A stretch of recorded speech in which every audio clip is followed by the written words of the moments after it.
Sorry.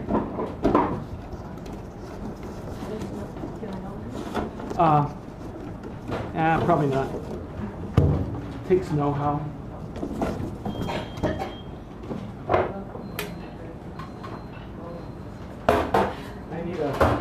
I need a podium, so I brought my own podium. Oh, that was smart. Yeah, I knew that you didn't have a license.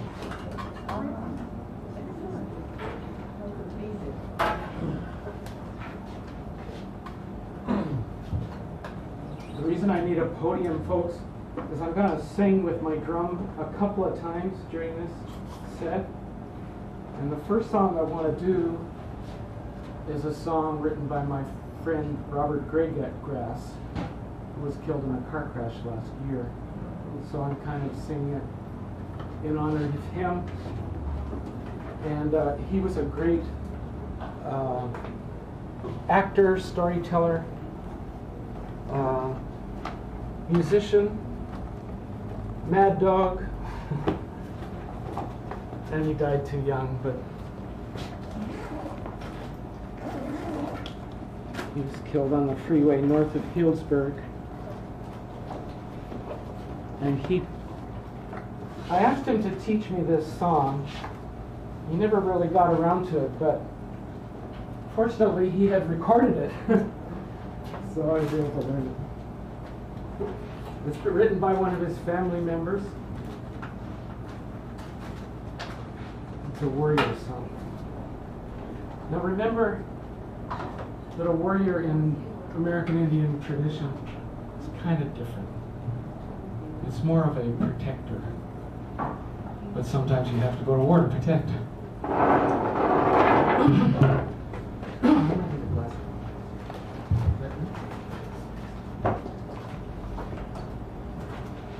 So, in honor of Robert Graygrass.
Lately I'm pushing the cause of Idle No More so that people are aware of what they're doing.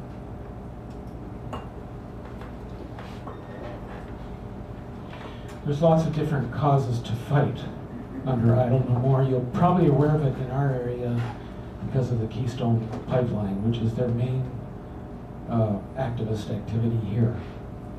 But there's all kinds of stuff going on that affects our water, their land rights, and all these things. And one great thing about Native people is they're on the front lines of our environmental problems and issues. It's sort of related to their spiritual cause, I think. This poem's called Find It. I wrote it so I probably can find it. Well water makes good pie crust. I smell smell the pie baking in the oven. Oh man, I was stuck inside of memories, wanting to see Grandma again in her apron at the kitchen sink, washing white flour dust off her hands. Under the tap, cold well water, tasting of iron and minerals. Next time we meet, I'll bring questions. I want to eat the apple of history. What happened to the sacred tree, Grandma? The one that was uprooted, where was it taken? She's gonna laugh, shake her head. Honey, I don't know. I don't remember. I'll try again, though her objections cut like a sword in the hands of a paradise angel. With that blade, I could peel the forbidden apple. Will she let down her guard at the eastern gate long enough I can grab the sword? Can an elder be tricked into telling old stories of the hallowed tree from the Weequa's birch bark scrolls? Probably not. Grandma was born in a time foretold in the Seven Fires prophecy, the era of the sixth fire, when elder mothers lost the respect of rebellious daughters like my grandma. The legend of great-grandma's herb garden passed into forgetfulness. I come back to you, Marie Olga de Basagui, renowned midwife, preserver of herbal knowledge. Can we revive good medicine now the children of the seventh fire have come?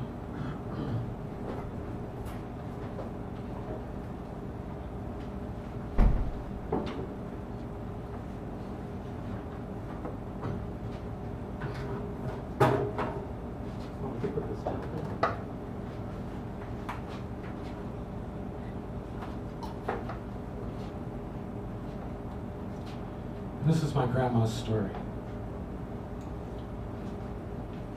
Her name is Cassie Hare. She married an Irishman. Hence we have a warring family of Protestants versus Catholics. It's kind of interesting why the Irish guy was actually a Protestant. He was in the days when Irish were Protestants, well, still, they're called Fenians. So she married a Fenian Irishman, and he had to convert to Catholicism to marry my Ojibwe grandma. Because they were all Catholics. Thanks to the, the Jesuits, yeah. Poem for Cassie Hare.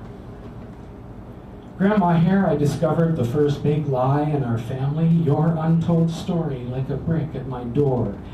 You followed repudiation of the past, with flight from West Bay, Ojibwe, First Nation blues, left the island of Manitoulin, sent across Lake Huron, Nottoway, Gitchigami, to school on the mainland of Ontario. It was 1904. You had reached your 14th year.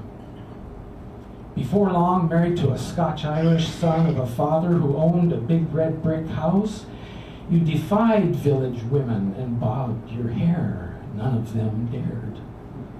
You were seen going to Methodist church in a motor car. I was the child who grew up haunted by the lie, who awoke with cries from a dream where I returned in a storm, crossing rough water on Nor Isle ferry, was swept overboard, swam to safety through the rain. In Grandma Cassie's house I draw and color pictures, Indians in war bonnets on ponies. Sometimes I nurse a hurt, wondering why my blonde, blue-eyed cousin is preferred over a dark-haired boy like me. In her garden, densely hedged with trees, Grandma Hare chatters and giggles with the youngsters who play while she weeds her tomatoes. Our game is being Indians, camped out in wigwams made of tree branches. The former Mohawk Nation became subdivided wheat fields, towns with British names, Oxford County, a life on lush farms, King Harvest's bounty put her children through school. We grew up with the privileges Grandma bestowed with her lie.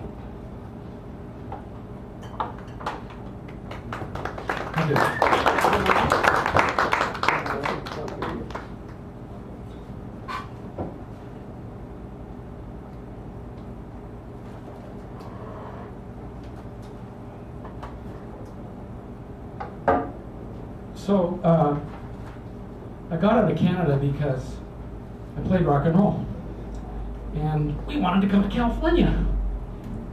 So we did. A bunch of Canadian guys. So this is for my old pals.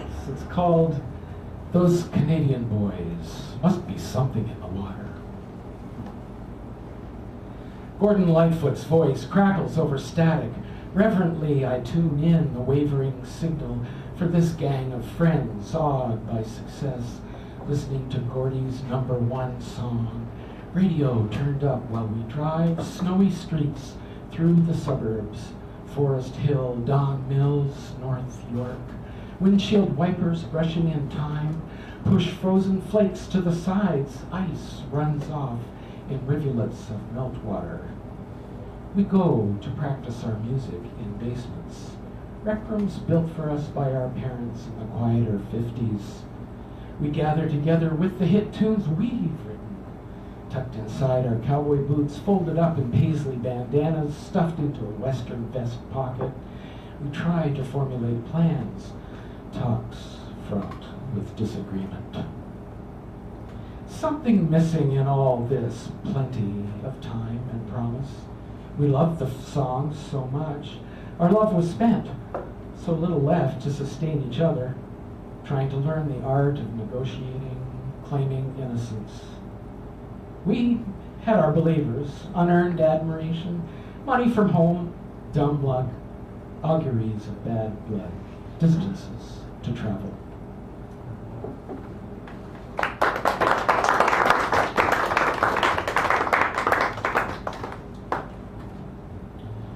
December weather or not, and now we're in California.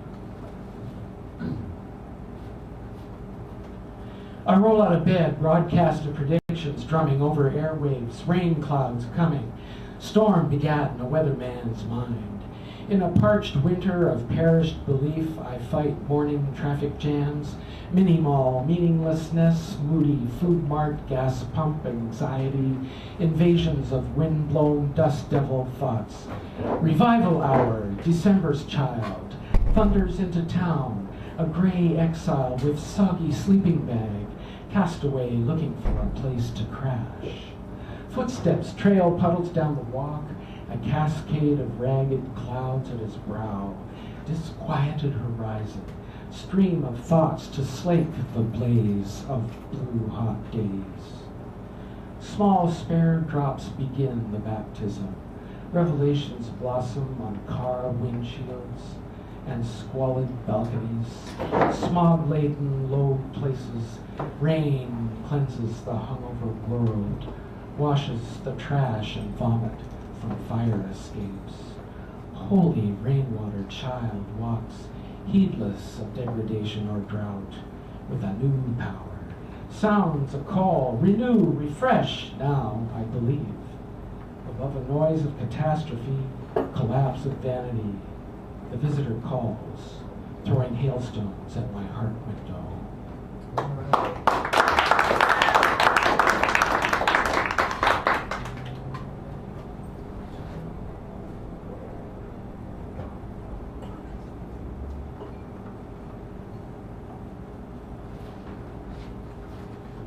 So I'm going to do a love story here.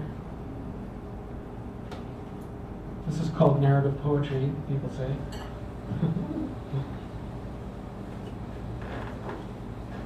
A still used form.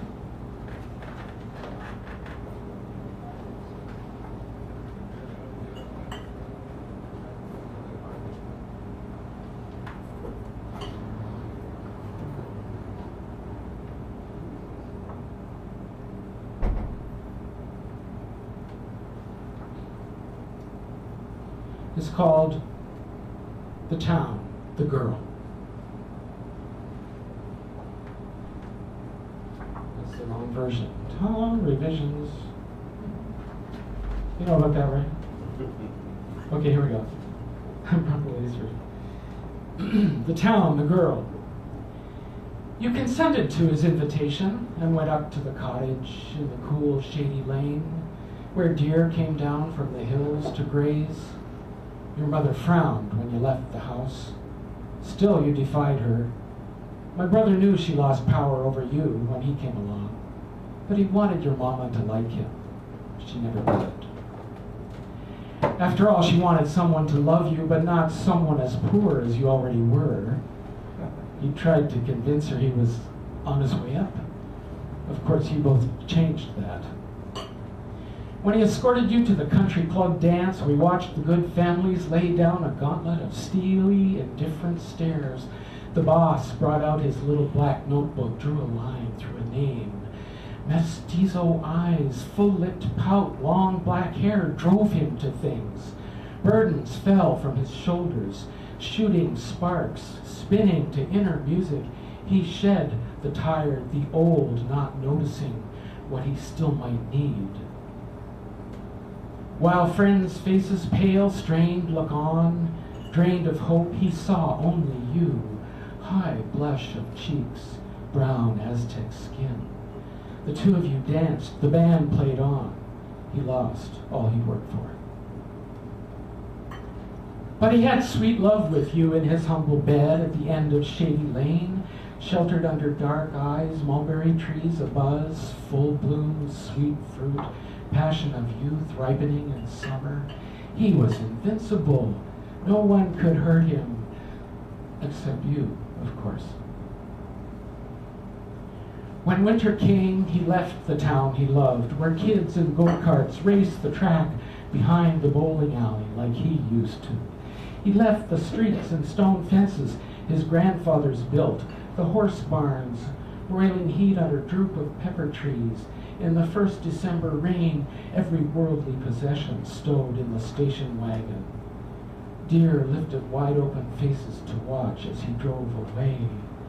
Faithful, tolerant, forgiving deer that he loved. Under silent, permissive gazes, he slipped the traces. No one else saw him leave. To take up a new life somewhere. My uncle came forward. I saw him on the highway and gave us the license plate. We already knew the number, not the forwarding address. Perhaps you have it.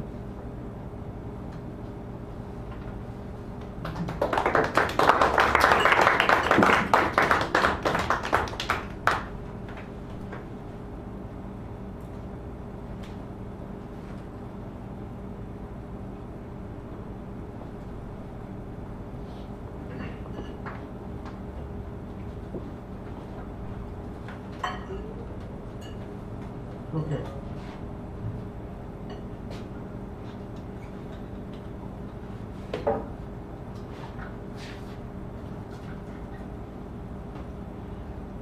In the cosmic worldview of Native people, sometimes we receive a song or a bit of guidance from something we call the spirit helper or the guardian or the spirit ally.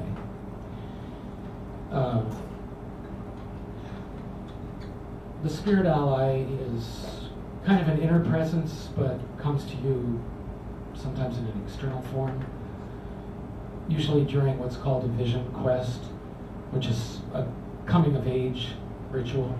Actually, the vision quests aren't done as much as they were in the old days. And the women have them too. I forget what they call it exactly, but they have a coming of age puberty ritual.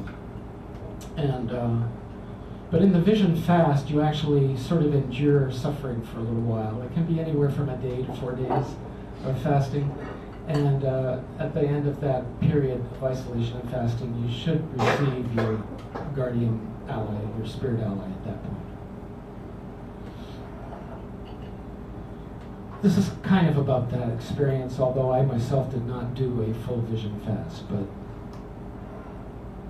I did receive a spirit ally. So a lot of my life is guided by that.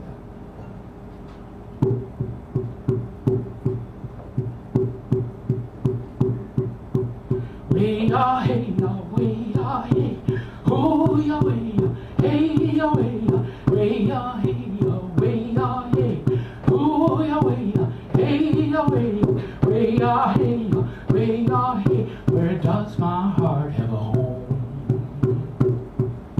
It has to be the mountain I'm drawn back to, over and over, but not to conquer. I reached the top, I didn't stay long because, like many, I was so wary of those who live in a blaze of clarity at a summit called truth.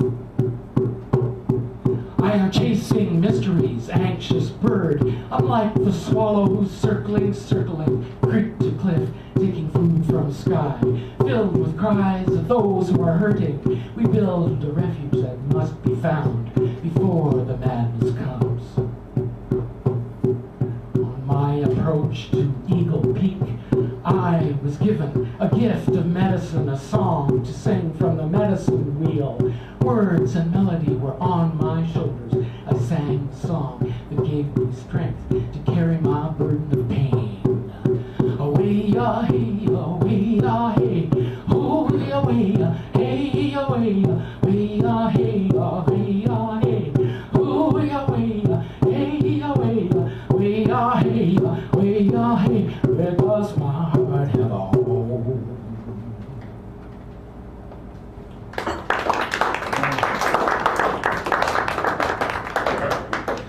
So I'm up at the first Ojibwe Reserve last summer visiting family. I stayed there for a few days. And it's a very isolated place. It's on Manitoulin Island. It's like 7 hours north of Toronto in Ontario. And all the music's country and western mostly. And it's kind of a country and western place. Not much goes on. It's pretty slow. So I'm driving back to Toronto, which is quite the opposite. And I had a few impressions enter my brain. And then when I got home to the Bay Area, H.D. Moe had just died. And I listened to a radio show where folks were reading his stuff, and I didn't even know his work, so I was like, wow, okay. So the combination of my visit to the Res and, and my visit to Toronto and hearing H.D. Moe's poetry produced this. And it's called Jam des Bluettes. So bluettes in French Canada are blueberries. So it's a French-Canadian word for blueberries. Jam des Bluettes. Let the heartache, soul snagged, crown of thorns, bloody brow, running through the cane brake, searching for an archetype, that tower of address unknown. White buffalo outline blurred in heavy snow, stamps feet, watches me, does not pursue, abandoned camp coffee can, boiled over, fire out, bushwhacker, pistol packer, psycho, solitary man, shame, game, gone, lame, message in a hollow log, a secret hidden, the lost name, spoken between the freeway lanes, read between the lines, buried by the rumble roar, caught between the headlight glare.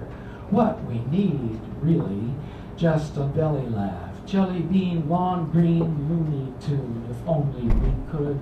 Some sweet Saturday night poetic muse, techno stew, dance craze, and all traffic jams.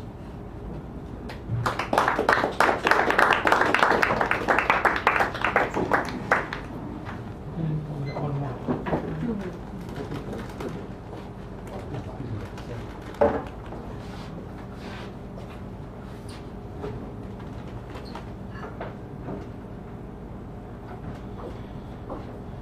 When I first lived in California, I lived in a place called the River. You can imagine what that might be. There's a lot of places you could call the River, but there's one in particular.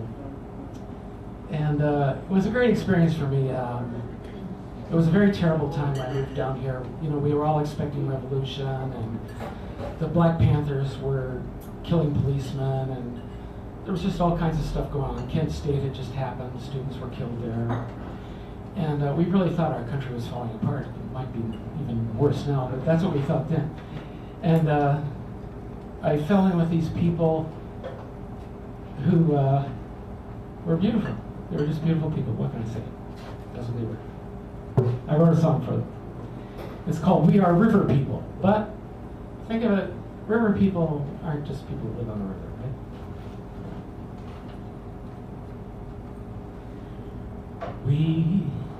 We are river people. We care for each other. We'll fix your roof for that rainy day. We know the danger of floodwaters rising. We'd help a stranger get out of the way.